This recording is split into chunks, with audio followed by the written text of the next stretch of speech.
Hi everyone, here we've got Samsung Galaxy Tab S7 and let me show you how to change the ringtone on this device. So first of all, let's open the list of apps and enter the settings. Here let's tap on sound and vibration, and as you can see, the second section is the ringtone section. So you can change the main ringtone, the notification sound and system sound theme, it's up to you. Let me pick for example the ringtone, and as you can see here we've got the list of defaultly installed ones. What's more, you can add your one, simply tap on this plus icon and here will appear all compatible files, so you will be able to choose something from them. But let me pick something from the default ones. If you want to listen how the particular one sounds, then simply tap on it. And if you want to choose something, for example this shooting star, simply tap on it and get back.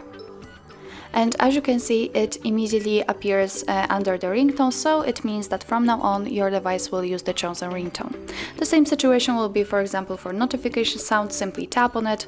Here we've got the list. In order to listen, just tap.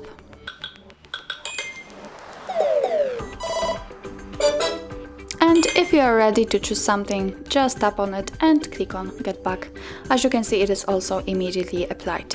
So that's all. This is how to change the ringtone in your Samsung Galaxy Tab S7. Thank you so much for watching. I hope that this video was helpful, and if it was, please hit the subscribe button and leave the thumbs up.